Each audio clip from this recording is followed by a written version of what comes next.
Yo, what's up mga kadit? Ayan, good morning sa inyong lahat. At tayo ngayon ay maghahatid muna kay Colette sa school.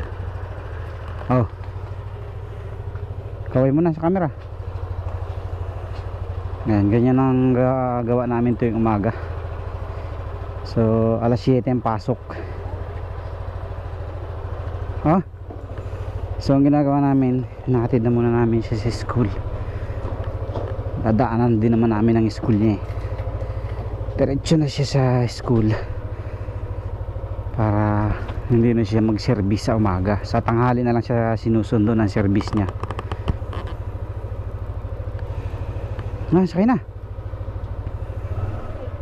Sa tanghali susunduin siya ng service niya kasama yung dalawa niyang pinsan. So 3 days na lang pasok ngayon dahil long weekend, dahil sa All Saints Day at saka All Souls Day. Ayan, so hanggang bukas na lang ang pasok nila. 30 wala nang pasok. So yung nga pala, yung aking panel gauge, so nagbi-blink now. Naka 25,000 na kasi tayo. So na-reach na niya yung maximum limit nung ating B-belt. Ayan, so kailangan na niyang palitan. Pero upon checking ko naman last time nung inano ko yun, pwede pa siya. So pero ang requirement talaga 25,000, kailangan makapagpalit ka na ng B-belt. Wala na si Sian.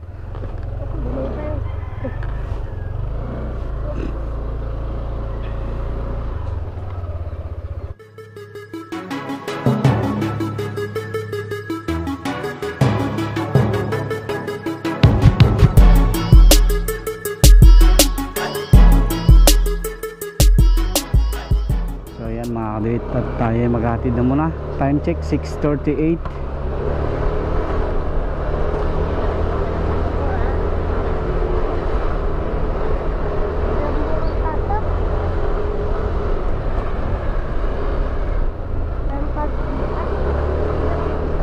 Hanggang bukas pa ang pasok niya, Miyerkules.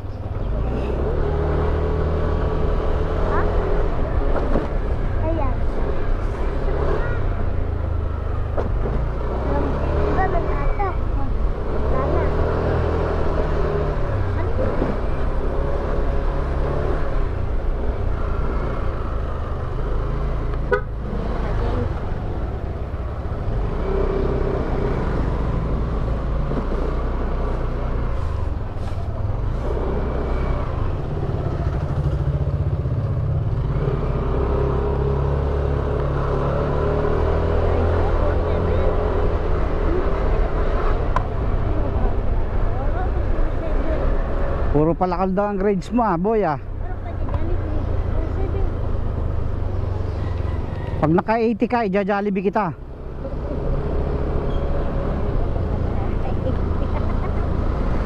Kaso malabo ka maka 80 puro bulakbul kasi alam mo eh.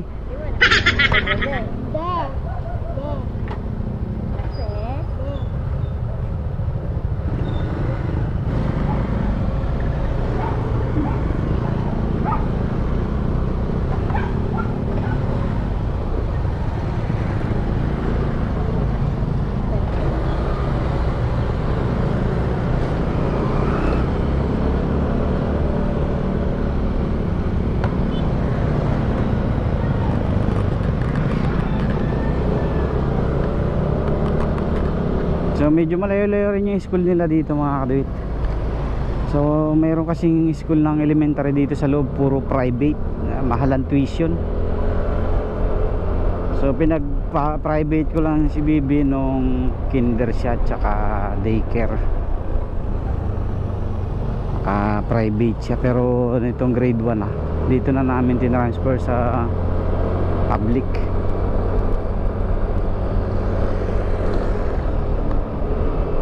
Kasi sa private ilan silang estudyante. Tapos puro activities. activity sila, fundraising. Unlike dito sa public, talagang more on studying lang.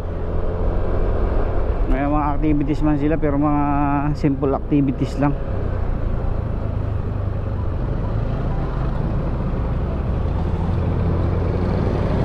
Hindi related sa pera.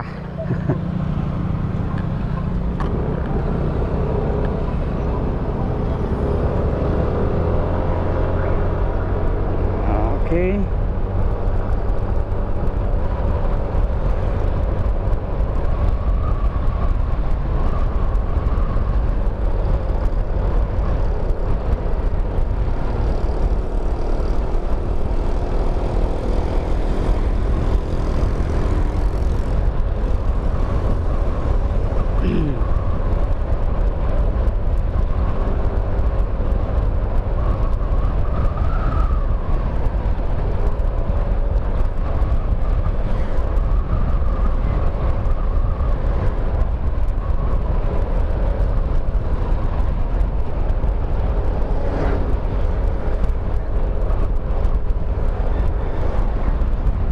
Dito siya pumapasok sa Biga Elementary School. Ayan.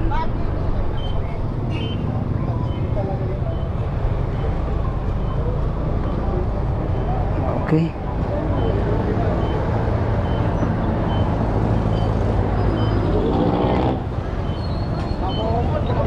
Bilis at late na kayo.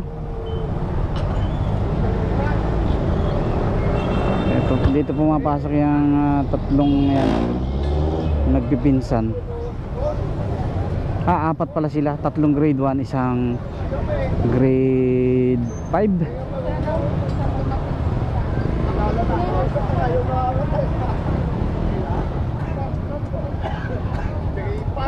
Sige na, bless na lang.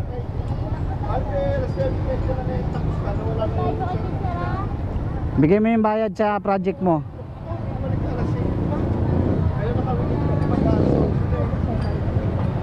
Ha?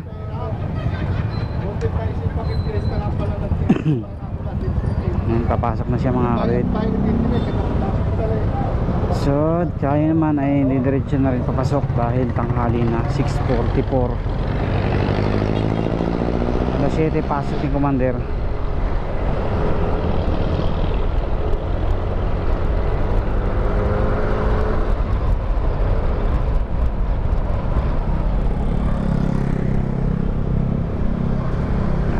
Suzuki Espresso. So actually tinesting ko lang ulit yung camera ko ngayon dahil na last bagyong Christine. So nalimutan kong isa-reinvent nitong helmet. Nabasa yung buong helmet ko, yung loob. Kaya pala pagdating ko sa bahay basang basa. Kaya ba't ganun? Basang basa ang foam ng helmet ko, samantalang nakasarado naman ang visor ko. So yung pala yung air vent niya sa tuktok na dalawa, siyempre sobrang lakas ng ulan ay hindi ko na isara. Ayun, nilabhan ko na ng tuluyan para kahit pa paano ma-refresh yung ating helmet. So tinesting ko rin lang para ma-check natin kung okay yung audio niya, kasi mahirap bumili ng mic nitong GoPro eh. Kailangan mo pang order online. So yung camera nito, itong mic nitong GoPro ko, binili ko to kasabay nitong GoPro package na nung binili ko, isang set na lahat. Actually hindi kasama sa package tong mic. Yung ginawa ko, pina-add-on ko na lang. So itong GoPro ko, nabili ko sa Shopee noon nag-start pa ako mag-vlog. Naka 1 year na pala ako noon na nagba-vlog. Unang sahod ko sa YouTube, binili ko to. Umabot na 6,900 lahat, kasama yung mga accessories, mic, yung mga wires, Magkaiba kasi yung wire ng mic ko dun sa outer mic, yung ano, yung ginagamit ko sa pagbablog before. Tapos iba din itong mic na ginagamit ko ngayon sa motovlogging. Magkaiba sila. Yung kasing jack ng Boya mic ko ay magkaiba. So kaya yun, kailangan ko pa ng connector, another wires para magamit ko. Kaso hindi ko naman ito nagagamit sa vlogging, sa DIYs, kasi nahirapan ako mag-focus, ang liit. So usually ang ginagamit ko sa DIYs ko ay yung aking cellphone.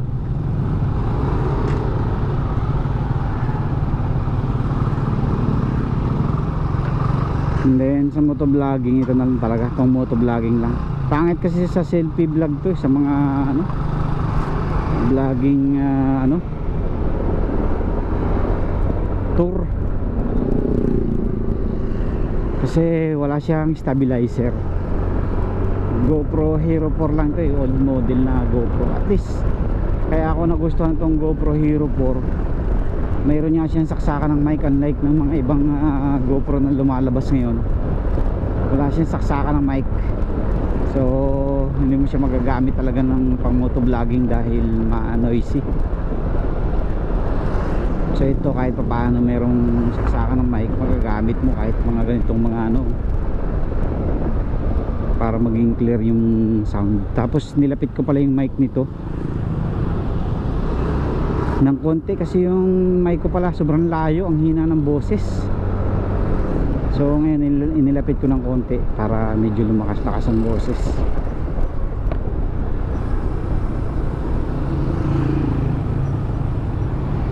So tsaka ang GoPro matibay din talaga. So ano na to, almost 3 years na tong GoPro Hero 4 ko na to. So una ko to nakita sa isang vlogger din na nag-review nito. Second hand lang talaga siya nabibili, mga kaduit. Meron siyang nabibili na nagbebenta ng second hand online.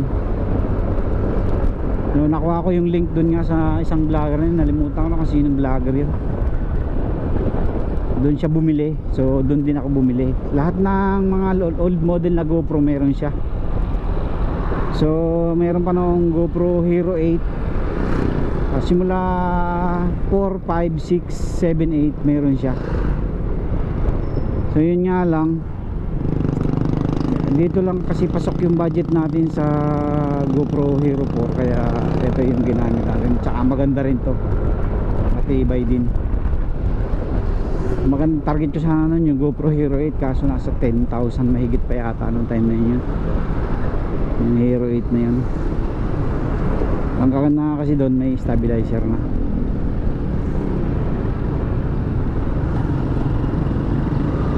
So sana sa sunod baka upgrade tayo na kahit mga Hero 10, GoPro Hero 10. Yan, para mas maganda.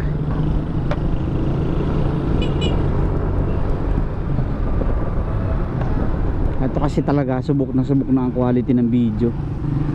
Talagang maganda talaga compare sa ibang brand. Kahit medyo mahal siya ng konti sa ibang brand, ay maganda rin talaga.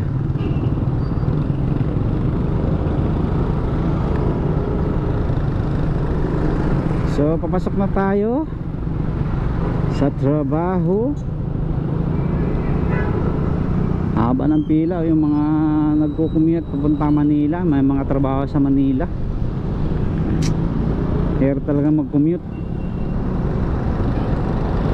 Kahit ako hindi na din talaga ako sanay mag-commute. Sanay tayo lagi nakamotor.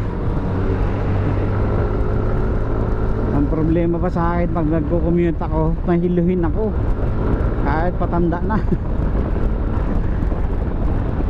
Kaya pag nagko-commute ako pauwi sa amin, nagban ako pauwi sa amin sa Mulunay, nag-ano ako, nagbubunamin talaga ako. Hindi ko alam sa sarili ko kung bakit nahihilo pa rin ako, pero pag ako ang driver, hindi naman ako nahihilo. Kahit pa naka aircon. Pero pag pinasakay mo ako sa van o kaya sa bus na aircon, nakaw, sabog ang dapat sumabog dyan. Minsan ay nag-commute ako papunta na Baclaran lang, puta na. Pagdating pala ng Noveleta mansuka-suka na ako. Napaka-hiluhin ko talaga. Ng sikmura ko sa ganyan.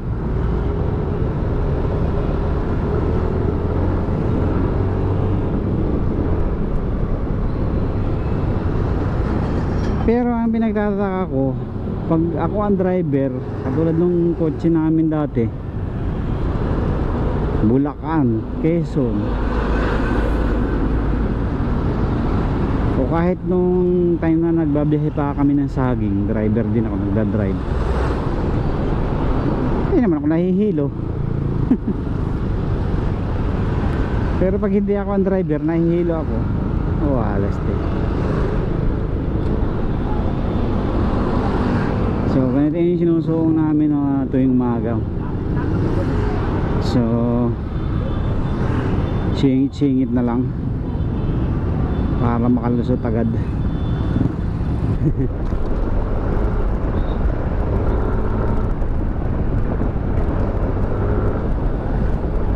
Okay, abot tayo, abot.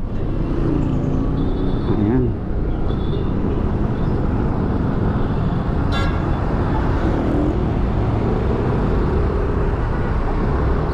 So hindi pa nakakabit yung box ko sa likod kasi pininturahan ko yung bracket dahil unti-unti nang kinakalawang dahil sa ulan. Tapos natitiningan ng tubig sa ilalim dahil doon sa box natin. So binisita ko nung Sunday kasi nagpintura tayo ng mga kala natin. Nakita ko ang laki na ng mga kalawang. Natitipak na yung kalawang. So ginawa ko, tinanggal ko muna at pinintahan ko para maprotektahan, ma-prevent agad yung pasok ng kalawang sa mga ibang parte pa. DC monorack pa naman yun, high quality talaga yun na bracket. Ayan.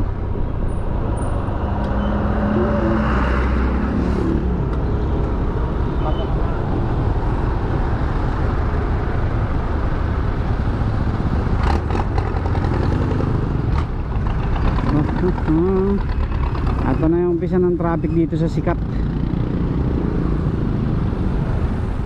Okay, nakalusot na tayo sa traffic mga kaduwit.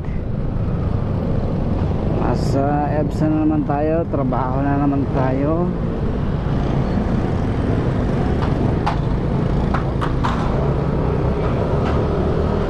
Share ko lang mga kaduwit sa mga hindi pa nakakasubaybay sa mga ibang vlog. 18 years na ako dito sa EBSA. 18 years in service.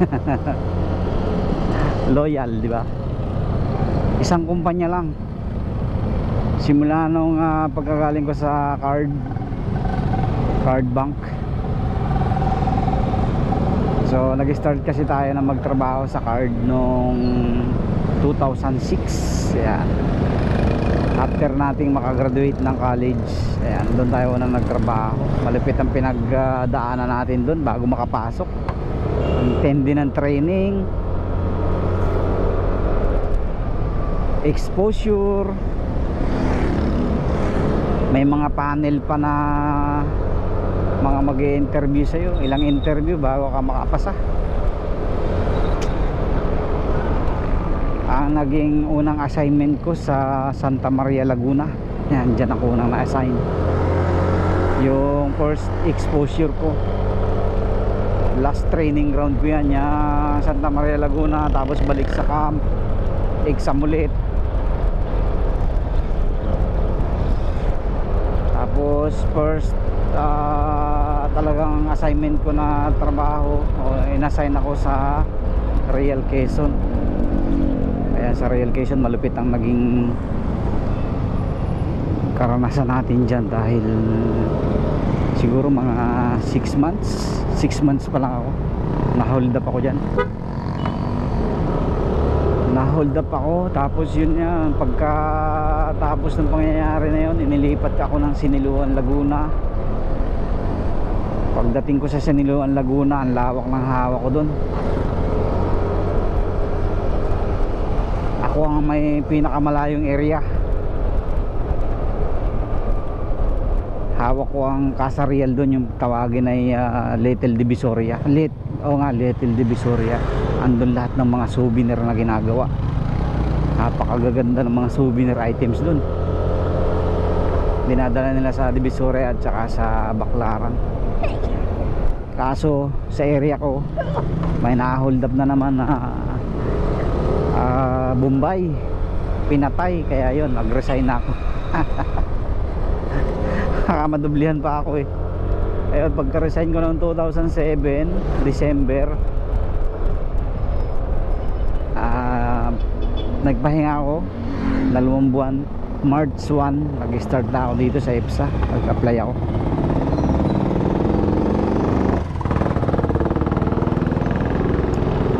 Okay, so andito na si Commander. Oo, sinaksak ako.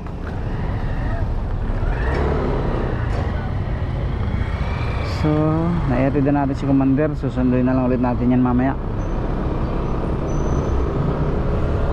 So, pagka hold up ko sa Real, pagka hold up nung Bombay sa Siniluan, Laguna, sa may Kasarial yun, papunta ng Pililla, Rizal. Yan, yung Mabitak to Pililla, Rizal area ko yan eh. Hold up yung Bombay, pinatay nila dun sa may kurbada, mga sagingan yun eh. Wala kasing bahayan dun sa area na yun eh. Nandun ang pinakamalaking kong collection sa lahat ng mga area ko, kasi nandun yung pinakamalalaking mga business na hawak ko dati.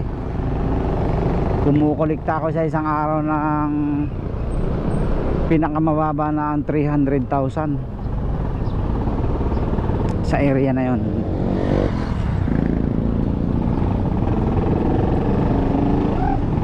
So pagka-resign ko, yun, nag-apply ako dito sa EPSA ng mga last week ng February.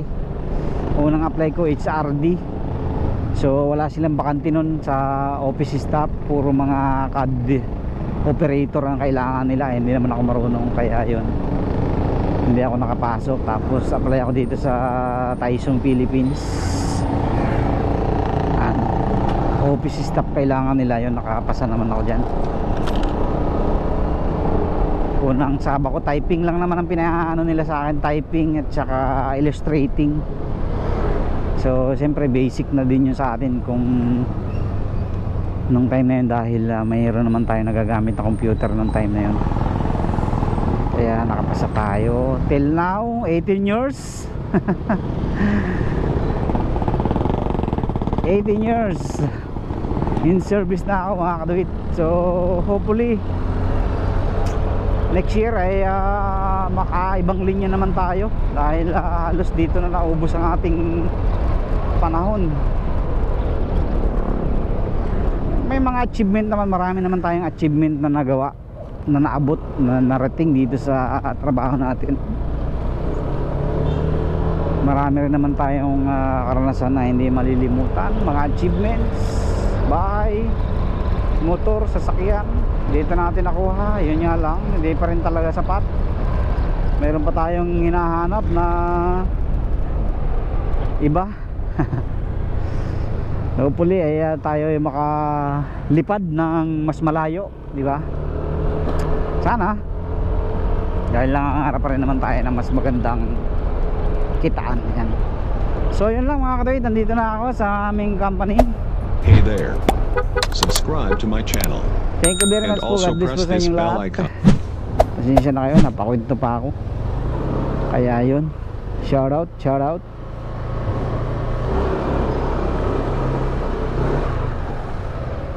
So gagarahin na tayo. Thank you very much po. God bless po sa inyong lahat. Happy, ay, nabasag, nalaglag pa. Happy Tuesday everyone. Sira na helmet ng aking commander. Kailangan na palitan to. Thank you, God bless po.